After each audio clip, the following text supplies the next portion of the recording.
Hi friends, I am Deep. Welcome back to Deep study corner. Friend, आज से हम MCQs की सीरीज को स्टार्ट करने जा रहे हैं। इसमें हम सब्जेक्ट वाइज एमसीक्यूज को कवर करेंगे। पहले हमने मॉडर्न हिस्ट्री को कवर करना है। इसमें हम हर सीरीज में टॉप 10 एमसीक्यूज को डिस्कस करेंगे विद प्रॉपर एक्सप्लेनेशन, और इसकी पीडीएफ आपको टेलीग्राम चैनल पर प्रोवाइड कर दी जाएगी। आप वहां से जाकर इसे डाउनलोड कर सकते हो। फ्रेंड्स, अगर आप किसी भी कॉम्पिटिटिव एग्जाम की तैयारी कर रहे हो, चाहे वो SSB बोर्ड की एग्जाम हो, चाहे वो SSC के हो, चाहे वो PPSC के हो, हर एग्जाम के लिए सीरीज आपके लिए बेनिफिशियल रहेगी। बिकॉज इसमें हमने प्रीवियस ईयर क्वेश्चंस को ऐड किया है, कुछ साथ ही साथ जो मोस्ट एक्सपेक्टेड क्वेश्चन बन सकते हैं आपके एग्जाम के पॉइंट ऑफ व्यू से, उसको भी हमने इसमें इंक्लूड किया है। Who was political Guru of the father of nation? जो फादर ऑफ नेशन थे, राष्ट्रपिता थे, उनके पॉलिटिकल गुरु, राजनीतिक गुरु कौन थे? फ्रेंड्स, जो फादर ऑफ नेशन है ये बोला जाता है महात्मा गांधी जी को। MK गांधी जो है, मोहनदास करमचंद गांधी जी को फादर ऑफ नेशन बोला जाता है। इनके राजनीतिक गुरु कौन थे? GK Gokhale. That mean Gopal Krishna Gokhale इनके राजनीतिक गुरु थे। इनके बारे में अब हम देख लेते हैं। गांधी जी को फादर ऑफ नेशन बोला जाता था, और सुभाष चंद्र बोस ने इन्हें फादर ऑफ नेशन का टाइटल दिया था, और महात्मा का टाइटल इन्हें किसने दिया था? रविंद्रनाथ टैगोर ने। और गांधी जी को बापू भी बोला जाता था। गोपाल कृष्ण गोखले के बारे में अगर हम देखें तो ये पॉलिटिकल गुरु थे महात्मा गांधी जी के, और इन्होंने सर्वेंट ऑफ इंडियन सोसाइटी को फाउंड किया था 1905 में। सो दैट जो इंडियन थे उनको ट्रेन किया जाए, सो दैट वो अपनी लाइफ को डेडिकेट कर पाएँ अपनी कंट्री के लिए। और ये इंडियन नेशनल कांग्रेस के बनारस वाले सेशन में, जो कि 1905 में हुआ था, उसके प्रेसिडेंट बने थे। और ये कौन से दल से बिलोंग करते थे? Moderate block of Indian national Congress. जब सूरत स्प्लिट हो गया था, दो पार्ट में बट गई थी इंडियन नेशनल कांग्रेस, एक नरम दल और एक गरम दल, एक मॉडरेट था और एक एक्सट्रीमिस्ट। जो मॉडरेट थे, दैट मीन जो नरम दल वाले थे, उनको बिलोंग करते थे गोपाल कृष्ण गोखले। और जो गरम दल वाले थे, जैसे कि बाल गंगाधर तिलक, इनके साथ इनका काफ़ी ज़्यादा कन्फ्लिक्ट हो गया था, टकराव हो गया था। जो तिलक हैं वो गरम दल से बिलोंग करते थे। उनका मानना था कि हमने सेल्फ गवर्नमेंट से, अपने स्वराज से अपनी जो है राइट को पाना है। लेकिन जो गोखले हैं ये नरम दल के थे, और ये नॉन वायलेंस में बिलीव करते थे कि हमने सब कुछ पीसफुल तरीके से अपने राइट्स को, अपनी प्रिविलेज को पाना है ब्रिटिश गवर्नमेंट के अंदर रहते हुए। जो बाल गंगाधर तिलक है, इन्होंने डायमंड ऑफ इंडिया बोला था गोपाल कृष्ण गोखले को। ये भी बात आपने याद रखनी है। और गोखले के जो मेंटर थे, किन्हें मानते थे ये? MG रनाडे को। MG रनाडे को ये अपने मेंटर मानते थे। उनके नाम पर इन्होंने एक इंस्टीट्यूट इस्टेब्लिश किया था, रनाडे इंस्टीट्यूट ऑफ इकोनॉमिक्स। ये भी बात आप याद रखेंगे। और इन्होंने न्यूज़पेपर भी स्टार्ट किए थे। कौन कौन से? Maharatta and Gyan Prakash. After having the battle of Buxar 1764 the Britisher put on throne. जब बैटल ऑफ बक्सर हुई 1764 में, तो जो ब्रिटिशर थे, अंग्रेज थे, उन्होंने किसको गद्दी पर बिठाया था? तो इसका राइट आंसर है फ्रेंड्स मीर जाफर को। इसके बारे में हम देखते हैं। फिर जो बैटल ऑफ बक्सर थी 1764 में हुई थी 22 अक्टूबर को। ये किसके बिटवीन हुई थी, किसके बीच में हुई थी? एक तरफ जो ब्रिटिश ईस्ट इंडिया कंपनी थी, एक तरफ क्या था? ट्रिपल अलायंस था। जो ब्रिटिश ईस्ट इंडिया कंपनी थी फ्रेंड्स, उसकी तरफ से जो लीड कर रहे थे, हेड कर रहे थे, उनको हेक्टर मुनरो, ये मेजर थे उनकी आर्मी, ब्रिटिश की आर्मी में ये मेजर थे हेक्टर मुनरो। ये लीड कर रहे थे ब्रिटिशर को। और एक तरफ था ट्रिपल अलायंस, 3 जने थे। कौन कौन से? एक था बंगाल का नवाब मीर कासिम एंड शाह आलम II, जो कि मुगल एम्पायर था, और एक सुजाउद्दौला जो कि अवध का रूलर था। ये 3 जाने थे एक तरफ, और एक तरफ थे हेक्टर मुनरो जो कि लीड कर रहे थे ब्रिटिशर को। इसका रिजल्ट क्या हुआ? जो ब्रिटिशर थे वो जीत गए थे, हेक्टर मुनरो जो है विनर रहे थे, और ये तीनों के तीनों जाने हार गए थे। एज अ रिजल्ट क्या हुआ, फिर मीर कासिम, फ्रेंड्स ये बात अपनी याद रखनी है कि जब बैटल ऑफ बक्सर हुई उस टाइम पर जो मीर कासिम थे वो नवाब थे बंगाल के, लेकिन जब ये बैटल के दौरान हार गए थे, इन्होंने बैटल को लूज कर दिया, उसके बाद इनको गद्दी से हटाकर किसको गद्दी पर बिठाया गया था, मीर जाफर को। फ्रेंड जो मीर जाफर है पहले भी बंगाल के जो नवाब रह चुके थे, कब, जब बैटल ऑफ प्लासी हुई थी, जब उन्होंने सिराजुद्दौला के साथ विश्वासघात किया था, वो अंग्रेजों के साथ मिल गए थे। उसके बाद क्या हुआ, उनको अंग्रेजों ने क्या किया, सिराजुद्दौला को मार दिया और गद्दी पर बिठा दिया था मीर जाफर को। लेकिन वो अंग्रेजों के हाथों का एक पपट बन के रह गया था, जैसा अंग्रेज बोलते थे उसको वैसा ही करना पड़ता था, लेकिन वो काफ़ी ज़्यादा इनसे परेशान हो गया था। तो उन्होंने, जो मीर जाफर है वो अंग्रेजों के खिलाफ उसने प्रोटेस्ट करना स्टार्ट कर दिया, तो गुस्से में आकर अंग्रेजों ने उसे गद्दी से निकाल दिया।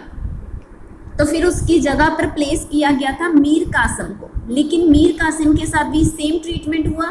तो फिर इसने क्या किया, इसने ये भी अंग्रेजों के अगेंस्ट हो गया, ये दो जनों को लेकर आया, 3 जनों ने मिलकर अंग्रेजों के खिलाफ जो है युद्ध छेड़ा, जिसमें ये हार गए। एट अ रिजल्ट इसको गद्दी से हटाकर फिर से दोबारा किसको गद्दी पर बिठा दिया गया, मीर जाफर को। ये बात आपने याद रखनी है। फ्रेंड्स जब रिजल्ट में क्या हुआ था, बाद में एक संधि की गई थी, ट्रीटी की गई थी, इलाहाबाद की ट्रीटी। ये इलाहाबाद की ट्रीटी जो है किसने की थी, रॉबर्ट क्लाइव ने की थी। और जो रॉबर्ट क्लाइव थे उस टाइम के क्या थे, गवर्नर जनरल थे। आपने ये बात भी याद रखनी है। जो रॉबर्ट क्लाइव है फ्रेंड, इसने ट्रीटी की थी किसके साथ, शाह आलम II के साथ 12 अगस्त 1765 को, एंड सुजाउद्दौला के साथ 4 दिन के बाद 16 अगस्त 1765 को। फ्रेंड्स अब हम देख लेते हैं, बंगाल की बात आई है तो बंगाल की जो फाउंडेशन है किसने की थी, मुर्शिद कुली खान ने। और उनके बाद में जितने भी सक्सेसर आए उसकी लिस्ट मैंने इसमें ऐड कर दी है, आप यहाँ से एक बार देख सकते हो। मुर्शिद कुली खान के बाद कौन आए थे, सिराजुद्दीन, सुजाउद्दीन, अलीवर्दी खान, फिर सिराजुद्दौला, फिर मीर जाफर प्लासी की लड़ाई के टाइम, उसके बाद मीर कासिम, फिर मीर जाफर, अगेन उसका जो बेटा था मीर जाफर का नजीम उद दौला। फ्रेंड जो मीर जाफर है उसकी डेथ हो गई थी, उसके बाद जो है उसके बेटे को नजीम उद दौला को गद्दी पर बिठाया गया था। लेकिन जो रियल पावर थी एडमिनिस्ट्रेशन की, वो किसके पास में थी, ब्रिटिशर के पास में थी। एडमिनिस्ट्रेशन को देखने के लिए इन्होंने एक पोस्ट क्रिएट की थी, कौन सी, नायब सूबेदार की। और नायब सूबेदार को अगर अपॉइंट करना है, डिसमिस करना है, तो वो सिर्फ और सिर्फ कौन करते थे, इंग्लिश करते थे, जो अंग्रेज थे वही करते थे। Which of the following leaders was known as Deshbandhu. Friend इनमें से आपने बताना है किस लीडर को देशबंधु कहा जाता था, किसको देशबंधु बोला जाता था, CR दास को। इसके बारे में हम देख लेते हैं। फ्रेंड ये कुछ इंपॉर्टेंट लीडर हैं, इनके हम निकनेम को देख लेते हैं। जो लाला लाजपत राय हैं इनको पंजाब केसरी बोला जाता था, CR दास को देशबंधु, राजा राम मोहन राय को मॉर्निंग स्टार ऑफ इंडिया रिनाइंस भी बोला जाता है। और राजा राम मोहन राय को राजा का टाइटल फ्रेंड्स किसने दिया था, ये आप मुझे कमेंट सेक्शन के अंदर बताएंगे। जो सुभाष चंद्र बोस हैं इनको नेताजी बोला जाता है, राजेंद्र प्रसाद को अजात शत्रु, देश रत्न, BR अम्बेडकर को बाबा साहेब, अब्दुल गफर खान को फ्रंटियर गांधी, मदन मोहन मलवैया जी को महामाना, रविंद्रनाथ टैगोर को विश्व कवि और गुरुदेव, C राजा गोपालचारी को CR और राजा जी, वल्लभ भाई पटेल को iron man and strong man of India. Friend ये भी बात आप बताएंगे कि आयरन मैन तो बोला जाता है वल्लभ भाई पटेल को, लेकिन अगर हम आयरन लेडी की बात करें तो वो किसे बोला जाता है, ये भी बात आप मुझे कमेंट सेक्शन के अंदर बताएंगे। जवाहरलाल नेहरू को पंडित जी और चाचा भी बोला जाता था, चाचा नेहरू। ये कुछ निकनेम है फ्रेंड्स, ये मैंने ऐड कर दी है आपकी सुविधा के लिए, आप यहाँ से रीड कर सकते हो। इमीडिएट कॉज ऑफ सिपाही म्यूटनी ऑफ 1857 वॉज। फ्रेंड्स वैसे तो काफ़ी सारे कॉज थे, लेकिन जब अचानक से जो युद्ध है वो इतना भड़क गया, विद्रोह इतना भड़क गया, उसका मेन रीजन क्या था? Supply of grease cartridges to the soldier. Friend ये म्यूटनी जो थी एक्चुअली में जो इंडियन आर्मी थी उसने स्टार्ट किया था ये विद्रोह। किसके खिलाफ? जो ब्रिटिशर की आर्मी थी, ब्रिटिशर आर्मी के अगेंस्ट ये विद्रोह हुआ था। लेकिन बाद में, पहले तो ये सिर्फ एक सिपाही की, जो सिपाही थे उनकी म्यूटनी थी, लेकिन बाद में जो नॉर्मल पीपल हैं उन्होंने भी इसमें पार्टिसिपेट किया था। ये स्टार्ट कहाँ से हुआ था? मीरठ से। उसके बाद में आगे आगे ये स्प्रेड हो गया आगरा में, दिल्ली में, ऐसे करके। लेकिन इसमें रीज़न क्या था कि जो सोल्जर थे, जो इंडियन सोल्जर थे, उनको ऐसी राइफल दी जाती थी यूज़ करने में जिसमें क्या था? एक कार्ट्रिज पड़ता था। कार्ट्रिज में क्या था? ग्रीस लगा होता था। किसका? काऊ का और पिग का। जो काऊ और सूर की चर्बी होती थी उसके बने होते थे ये कार्ट्रिज। उसको मुंह से खोलना पड़ता था। इससे क्या हुआ कि जो हिंदू और मुस्लिम के जो रिलीजियस सेंटिमेंट थे वो हर्ट हो गए थे, इसलिए उनके मन में इतना गुस्सा भर गया था अंग्रेजों के खिलाफ कि उन्होंने जो है म्यूटनी है, ये विद्रोह है, इसको छेड़ दिया। फ्रेंड इस विद्रोह को काफ़ी सारे नामों से जाना जाता है। कोई इसे सिपाही म्यूटनी कहता है, कोई इसे फर्स्ट वॉर ऑफ इंडिया भी बोलता है। फ्रेंड्स इसे फर्स्ट वॉर ऑफ इंडिया, अगर आपको क्वेश्चन आ जाए कि फर्स्ट वॉर ऑफ इंडिपेंडेंस, अगर हम बात करें फर्स्ट वॉर ऑफ इंडिपेंडेंस, इसको किसने बोला था? फ्रेंड्स वो बोला था वीडी सावरकर ने। किसने बोला था? वीडी सावरकर ने। उन्होंने इस पर एक बुक लिखी थी, the India war of independence. कौन सी बुक थी? The India war of independence. Friend जो आर सी मजूमदार थे उन्होंने इसको एक सिपाही की म्यूटनी बोला था। सिंपल कि ये कोई वॉर नहीं थी, ये जस्ट एक सिपाही की म्यूटनी थी। और जो आर सी मजूमदार हैं उन्होंने एक बुक लिखी, द सिपाही mutiny and the rebellion of 1857। ये पॉइंट्स फ्रेंड्स मैं पीडीएफ में ऐड कर दूंगी, आप वहां से इसे रीड कर सकते हो। नेक्स्ट क्वेश्चन है find the wrong pair. Friends जो इनकरेक्ट पेयर है आपने वो फाइंड करनी है। ये भी जो है 1857 का जो रिवॉल्ट है उसी में से लिया गया क्वेश्चन है। फ्रेंड ये काफ़ी बार क्वेश्चन पूछा गया, ये बहुत ही ज़्यादा इंपॉर्टेंट है। फ्रेंड जो क्या जो दिल्ली से इस रिवॉल्ट को लीड करने वाले जो लीडर का नाम था बख्त खान और बहादुर शाह टू, ये बिल्कुल सही है। जो दिल्ली से कौन लीड कर रहे थे? General Bakht Khan and Bahadur Shah two, जिसे बहादुर शाह जाफर भी बोलते हैं। झांसी से किसने लीड किया था? रानी लक्ष्मीबाई ने। लखनऊ से किसने किया था? बेगम हजरत महल ने। ये भी पॉइंट्स तीनों ठीक हैं। लेकिन जो फैजाबाद है, क्या फैजाबाद से जो कुंवर सिंह ने इसे लीड किया था? फ्रेंड जो फैजाबाद है इससे कुंवर सिंह ने लीड नहीं किया था। कुंवर सिंह ने लीड किया था बिहार से। ये बात आपने याद रखनी है। तो इसका राइट आंसर हो जाएगा option number D is incorrect. तो यहाँ पर हम देख लेते हैं, दिल्ली से किसने लीड किया? बहादुर शाह टू और बख्त खान। कानपुर से नाना साहिब और तांत्या टोपे ने। लखनऊ से बेगम हजरत महल। झांसी से रानी लक्ष्मीबाई। बरेली से फ्रेंड्स खान बहादुर। फैजाबाद से मौलवी अहमदुल्ला। बिहार से कुंवर सिंह और अमर सिंह। इलाहाबाद से Liyaqat Ali. Who was the Governor General of India at the time of Sepoy Mutiny took place in 1857? Friends जब 1857 के दौरान जो सिपाही म्यूटनी हुई थी, 1857 का जो रिवॉल्ट हुआ था, उस टाइम पीरियड के दौरान जो गवर्नर जनरल ऑफ इंडिया कौन थे, ये आपसे पूछा गया है।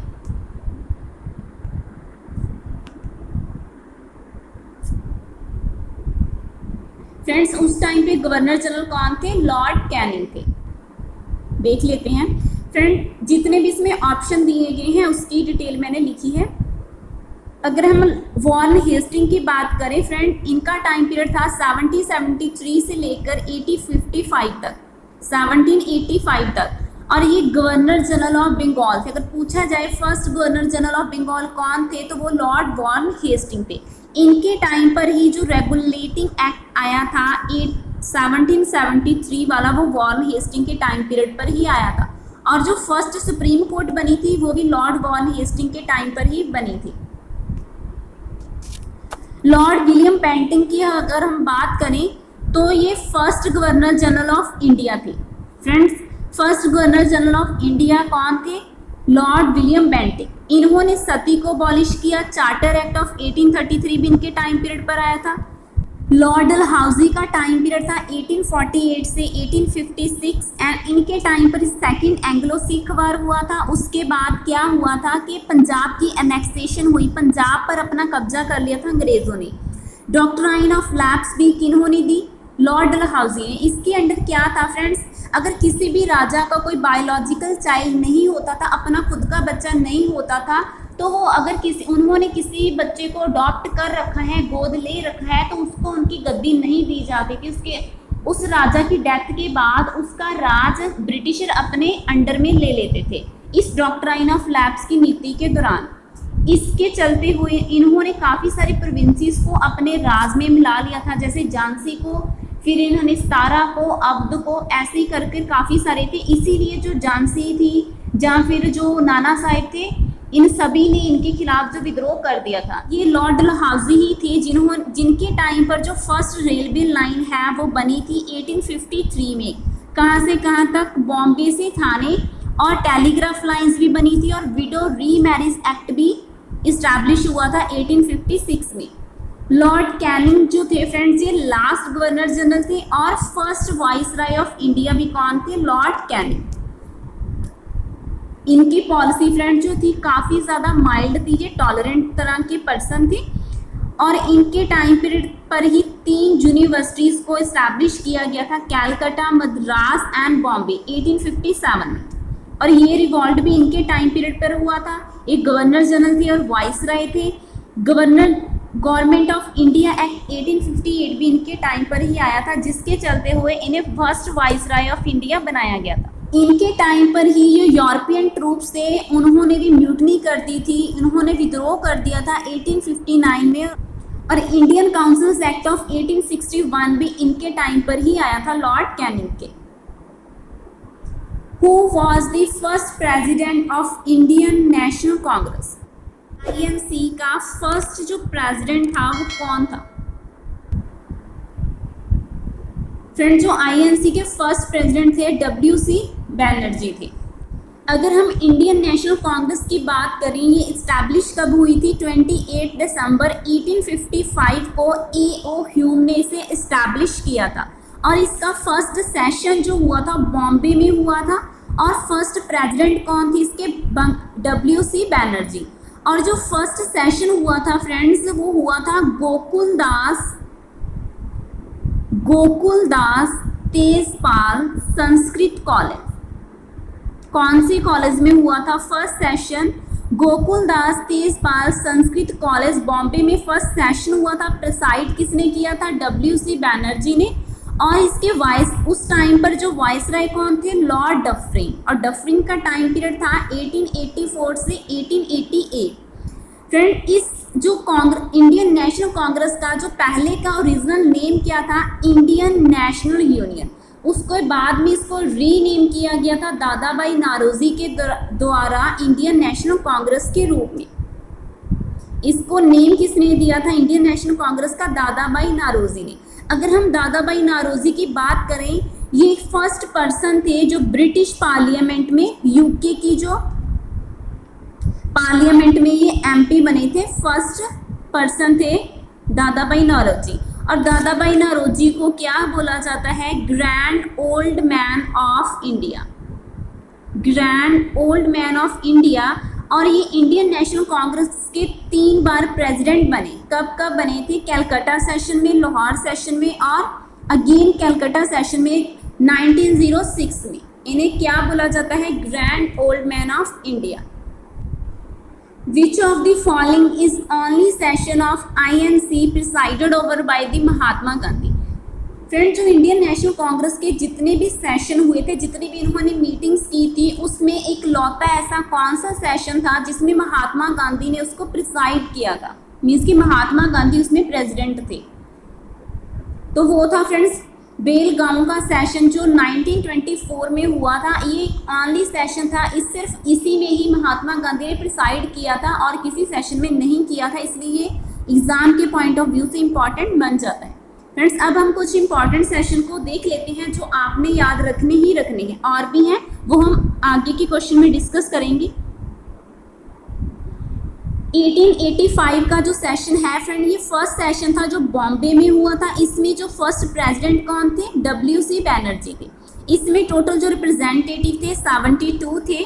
और जो कैलकाटा का 1917 वाला जो सेशन है ये इम्पॉर्टेंट क्यों है, बिकॉज इसमें जो कोई प्रेसिडेंट बना था वो एक वीमेन बनी थी। फर्स्ट वुमेन प्रेसिडेंट जो किस सेशन में बनी थी, 1917 के कैलकाटा वाले सेशन में। और कौन बनी थी, वो एनी बेसेंट, ये आयरलैंड से बिलोंग करती। 1924 का सेशन था बेलगांव का जो कि कर्नाटक में है। महात्मा गांधी ने इसको प्रिसाइड किया था। ये इकलौता सेशन था महात्मा गांधी के द्वारा जिसमें प्रिसाइड किया गया था। 1925 में जो सेशन हुआ कानपुर के अंदर, इसमें प्रेसिडेंट कौन थी, सरोजनी नायडू। फ्रेंड्स ये भी एक वीमेन थी और ये फर्स्ट इंडियन वुमेन प्रेसिडेंट थी। अगर हम दोनों में डिफरेंस देखें, अगर क्वेश्चन ये पूछा जाए कि पहला ऐसा सेशन जिसमें एक वुमेन को प्रेसिडेंट बनाया गया था तो वो कौन थी, वो एनी बेसेंट थी। कलकत्ता वाले सेशन में सिर्फ वुमेन, ये इंडियन नहीं थी फ्रेंड, ये अपनी याद रखना, ये आयरलैंड से थी। अगर इंडियन लेडी की बात की जाए तो वो सरोजनी नायडू थी। ये कानपुर वाले सेशन में इन्होंने प्रिसाइड किया था। 1896 में जो सेशन हुआ था कैलकाटा में हुआ था, इसको प्रिसाइड किया था रहमतुल्लाह मोहम्मद सियानी ने। ये इम्पॉर्टेंट क्यों है फ्रेंड्स, इसमें फर्स्ट टाइम जो वंदे मातरम जो हमारा नेशनल सॉन्ग है इसको संग किया गया था। आपके लिए क्वेश्चन ये है कि आपने बताना है कि वंदे मातरम जो सॉन्ग है फ्रेंड ये किसने लिखा था, इसके राइटर कौन है, किसने इसको कंपोज किया।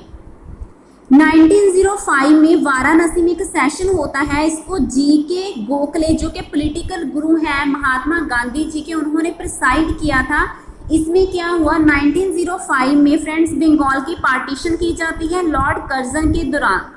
और फर्स्ट टाइम इसमें स्वदेशी की कॉल की जाती है जब पार्टीशन की अनाउंसमेंट की गई थी कर्जन के दौरान कि हम बंगाल की जो एडमिनिस्ट्रेशन इतनी ज़्यादा, बंगाल इतना ज़्यादा बड़ा है कि इसकी एडमिनिस्ट्रेशन में हमें दिक्कत आती है, उनका ये कहना था, इसलिए हम इसको डिवाइड कर रहे हैं 2 पार्ट्स में। लेकिन जो इंडियन नेशनल कांग्रेस थी उसको ये बात मंजूर नहीं थी, इसलिए वो उनके खिलाफ हो गए। उन्होंने कॉल की कि हमने स्वदेशी जो भी चीज़ें हैं हम खुद की बनी हुई, हमारे इंडिया की बनी हुई चीज़ों का उपयोग करेंगे और जो ब्रिटिशर की गुड्स हैं उसका बाइकाट कर देंगे। फर्स्ट स्वदेशी कॉल किस सेशन में लगाई गई थी, वाराणसी के सेशन में। GK गोखले ने इसको प्रिसाइड किया था। 1906 में कलकत्ता में सेशन होता है, दादा भाई नौरोजी ने इसको प्रिसाइड किया था। और जो फर्स्ट टाइम स्वराज की टर्म को यूज़ किया गया था। फ्रेंड्स स्वराज का मतलब क्या होता है, खुद का राज, सेल्फ गवर्नमेंट। अगर बात की जाए स्वराज शब्द को फर्स्ट टाइम यूज में कब लाया गया था, कलकत्ता वाले सेशन में दादा भाई नौरोजी ने जिसको प्रिसाइड किया था। ये फर्स्ट इंडियन थे जिसने स्वराज की बात की थी। 1907 में सूरत में सेशन होता है, ये इम्पॉर्टेंट क्यों है, ये रास बिहारी बोस ने प्रिसाइड किया था। इसमें फ्रेंड जो कांग्रेस है 2 पार्ट्स में स्प्लिट हो जाती है, एक मॉडरेट में, एक एक्सट्रीमिस्ट में। एक जो मॉडरेट होते हैं वो नरम दल वाले होते हैं, वो चाहते हैं कि हम ब्रिटिश गवर्नमेंट के अंदर रहकर ही इसमें पीसफुल तरीके से अपने राइट्स को पाएं। लेकिन जो एक्सट्रीमिस्ट थे वो गर्म दल के थे, जैसे जिसमें कौन थे, जैसे कि बाल गंगाधर तिलक। ये चाहते थे कि हमको तो सिर्फ सेल्फ गवर्नमेंट चाहिए, हमें तो सिर्फ स्वराज चाहिए। हम ये वायलेंट मीन्स कि ये वायलेंस में बिलीव करते थे, नॉन वायलेंस में बिलीव नहीं करते। Who was the first Indian to demand Swaraj in the Calcutta session of Indian National Congress in 1906? Friend जो 1906 में कलकत्ता में सेशन हुआ था। इसमें कौन सा फर्स्ट भारतीय था जिसने स्वराज की डिमांड की थी? हमने अभी अभी देखा 1907 में कलकत्ता के सेशन में दादा भाई नौरोजी जो इंडियन थे फर्स्ट जिन्होंने स्वराज की बात की थी। तो हमारा राइट आंसर क्या बन जाएगा यहाँ पर? Dadabhai Naoroji. Arrange the chronologies of the following events. Friend, इन इवेंट्स को हमने क्रोनोलॉजिकली सेट करना है। The Indian councils act, the universities act, criminal law amendment act and partition of Bengal. Friends, इस क्वेश्चन को करने के लिए आपको सभी एक्ट्स के ईयर का पता होना चाहिए कि ये कौन सा एक्ट किस साल में आया। अगर हम इंडियन काउंसिल्स एक्ट की बात करें, आप बोलोगे कि इंडियन काउंसिल्स एक्ट तो काफ़ी सारे हैं, तो हमें कैसे पता लगे कि कौन सा एक्ट है? फ्रेंड, ये हमने सिर्फ ऑप्शन में पिक करना है। जो इंडियन काउंसिल्स एक्ट थे कौन कौन से थे? 1861 एंड 1892 एंड 1909। जो 1909 वाला काउंसिल्स एक्ट था इसको मॉर्ले मिंटो रिफॉर्म भी बोलते हैं। ये यूनिवर्सिटी एक्ट है, ये कब आया था? 1904 में आया था। और जो क्रिमिनल लॉ अमेंडमेंट एक्ट है ये आया था 1932 में। जो पार्टीशन ऑफ बंगाल है, बंगाल को कब जो है डिवाइड किया गया था, बंगाल की पार्टीशन कब हुई थी? 1905 में। अगर हम ऑप्शन की ओर देखें तो हमें इतना तो मालूम है कि अगर हमें देखो सेकंड वाला ऑप्शन देखो 1904 है, सेकंड में है 1904, उसके बाद में इमीडिएटली आफ्टर क्या है? 1905, जो कि ऑप्शन नंबर है 4। अगर हम इन दोनों को ही देखें तो दो ऑप्शन है जो दोनों साथ में आने चाहिए, 2 and 4। कहाँ पर आ रहे हैं? 2 and 4 यहाँ पर भी है, 2 and 4 यहाँ पर है। मीन्स कि ये दो ऑप्शन तो हमारे हो गए एलिमिनेट। उसके बाद में हमने ये देखनी है कि इनमें से कौन सा सही होगा। तो हमारा बचा कौन सा? एक तो ये वाली एक्ट बची और एक बचा 1932 वाला। तो इसमें से कैसे पता लगेगा कि पहले कौन सा है बाद में कौन सा है? फ्रेंड देखो, जो 1932 है ये चाहे हम इनमें से कौन सा भी एक्ट ले लें, चाहे 1861 का ले लें, 1892 का, चाहे फिर 1909 का, ये तीनों के तीनों एक्ट इस वाले से पहले आते हैं। तो पहले कौन सा आएगा? 1 आएगा, उसके बाद 3 आएगा। यहाँ पर तो 3 1 है तो ये भी एलिमिनेट हो जाएगा। ऑप्शन 1 पहले और 3 बाद में।